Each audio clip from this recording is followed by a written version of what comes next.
Now, what happened when we went out? When the people invited us in the beginning, they thought we were going out to teach them, and maybe about 50 people would turn up. But instead of teaching, we used this psychosocial method, and it was all gathering of information and using questions and using group and using reflection. It was a very Freirean method of an action reflection, but action reflection on their lives. And what we started with were these questions. We went into communities and we asked them what their dreams were. We said, you know, what are your hopes? What are your dreams? What is it that you want out of life? Why did you come here? You must have had something that brought you here. What are your hopes? And they started off with very vague answers in the beginning. We want good families. We want love. We want God. We want, you know, these dreams that were very intangible, if you like. And we said, well, if you want love and you want God and you want good families and you know it, why did you come here? What is keeping you from having what you want? And then they said poverty. We said poverty. Now that's a huge big word. What do you mean by poverty? If you know, when would you stop feeling poor? And then they said, well, we want school fees for our children. Oh.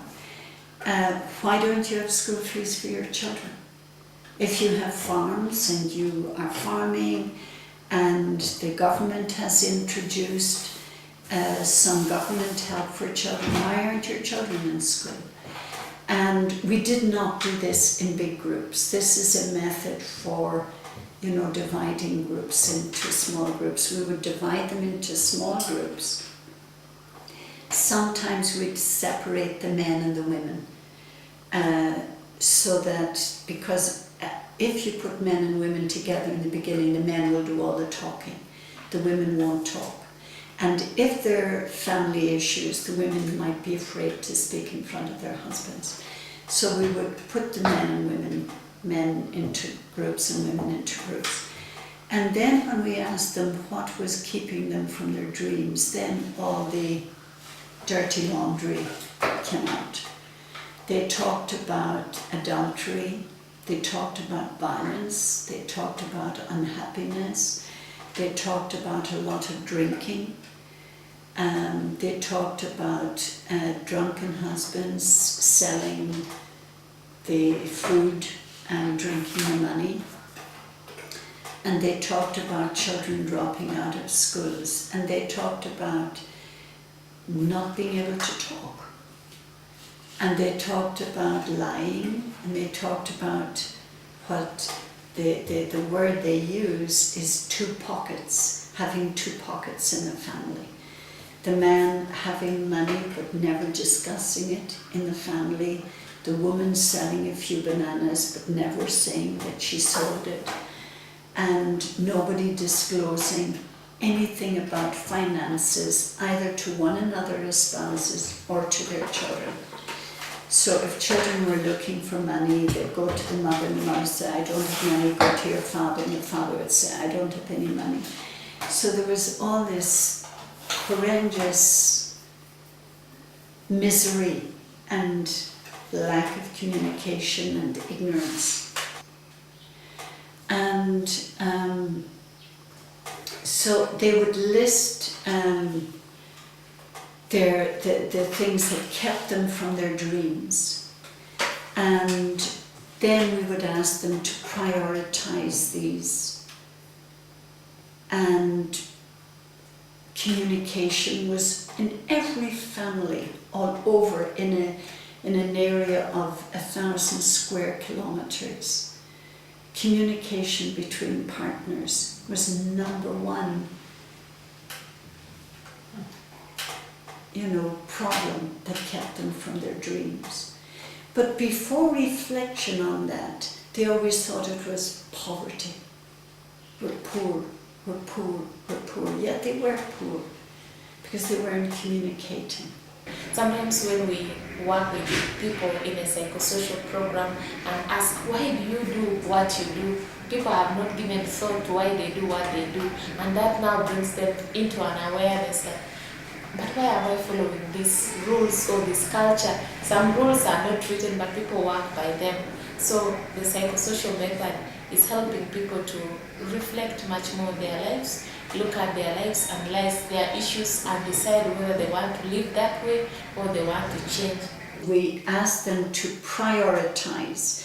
If you could solve one problem, which would be the first one to deal with? They're all important. We're not saying you don't have to look at all of them, but where would you like to start? So let's say they would start with communication. Then we would do a whole series of processes in groups and in plenary on the root cause. Why is it that this problem exists in your midst? And if they gave a trivial reason, we would go deeper in. It was always a sort of a digging process. If they would say, because of this, well, why is that? And then again, why? Trying to get to the root cause of the problem. And then when we would go to the root cause, we would then go into the effects of this problem. If this problem continues, what effect is it having on the women? What effect is it having on men? What effect is it having on children? What effect is it having on the community? And what effect is it having on society? So, if you can imagine people who had dreams, who, like the rest of us, had their Cinderella stories of happy lives, good relationships, good sex, good education for the children, good housing, all these dreams. And then here they have all the effects of the choices that they're making. And now we ask them, how do you feel about it? And Paulo Freire said that people will only act on those issues about which they're emotional. They're not going to rise up about something they don't care about. They will act on what they're emotional about. So there's a very specific skill to get people emotionally involved in their own lives and to arouse their emotions about the issues which they say are impacting them. We didn't do any teaching, we didn't give any information, we got the information, but we get it in such a way that they get emotional. And when, of course, you ask them how they feel, they're feeling devastated, they're feeling angry. A lot of people are feeling very glad because they suddenly get this thing that they're waking up to the causes and the effects of their own choices. And after that comes the action plan question. Now, what do you want to do about it? This is where you want to go. This is the path you're on. What do you want to do about it? And we don't leave it there. We never say, okay, good luck. We'll see you when you're changed. We say, how do you want to change? Who is going to change what? How are you going to do it? When are you going to start? What are the indicators by which you and we will know that something has begun? When do you hope to have made your first, what will satisfy you that you have changed here? we can go back 6 or 7 times to the same group. And each time it's for a number of days. And each time we work on 1 or 2 issues. So the financial planning is a very big one, where we list their assets. And that's where this whole thing on listing health as asset number 1, listing a right attitude. You know, a parent who says to his child, you know what, I'm rich because of you, is giving a terribly different message to, you know, we're poor, and the child goes off, we're poor, and everybody grows up thinking we're poor, instead of thinking we've got the sun, we've got land, we've got health, we've got one another, we've got a great life ahead of us, we've got the possibility of planning. Let's plan together. There's a very different attitude there. And we've heard parents after a weekend saying, never again will we tell our children that we're poor or they're poor. We're going to change our language. And that's very thrilling, to go away after a weekend and hear a man saying, I'm going to change the way I talk to my children.